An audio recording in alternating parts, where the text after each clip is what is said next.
aircon system para sa mainit na panahon. Patay sindi, on and off. Tapos andito rin po yung lakas ng hangin.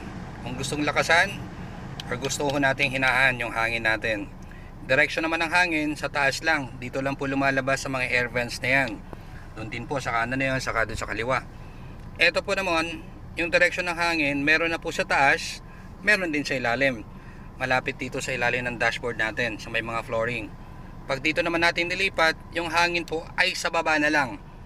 Wala na po galing dito sa taas. So yung flow ng hangin ay sa baba na lang. Ito naman po ay hangin sa ilalim, sa may ilalim ng dashboard at sa ibabaw ng dashboard. Yan po, yung mga butas-butas na yan, may lumalabas din pong hangin yan. Direct po yan sa ating windshield. So ang standard, lalo na sa mainit na panahon tulad nito, ito lang po yung pinaka basic na madalas natin gamitin sa Pilipinas. Ito naman po yung max cool.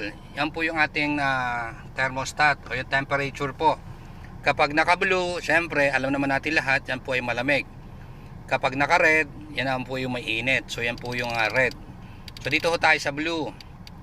Maaring full, maaring half, maaring 1/4 bago mag full. Yan po yung ating temperature. Siyempre natin sa Pilipinas ay kailangan natin ho ng malamig. AC on, yung air condition ho natin ay naka-on, gumagana po yung compressor natin. Ito naman po yung flow ng hangin natin ay hangin lang sa loob ng sasakyan, wala pong hangin nang gagaling sa labas. Ito po yun.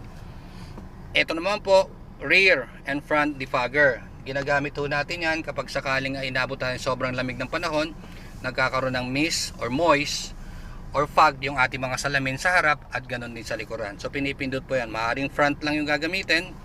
May warm na hangin na dadaloy ho doon sa mga butas na yun, papunta sa windshield, mawawala po yung fog. Maaari din pong rear yung gagamitin.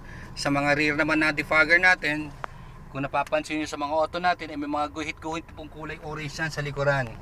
So may konting electricity daw po yan na nagka-create ng init para mawala po yung fog or moist ng ating mga salamin sa sobrang lamig ng panahon. So pag hindi naman natin kailangan, i-off lang. So yan po ang ating settings or mga switches ng ating aircon system. Dagdag driving tips and tricks sa ating mga student drivers or dati ng drivers, pwede naman kayo mag-suggest, baka po kami nakalimutan.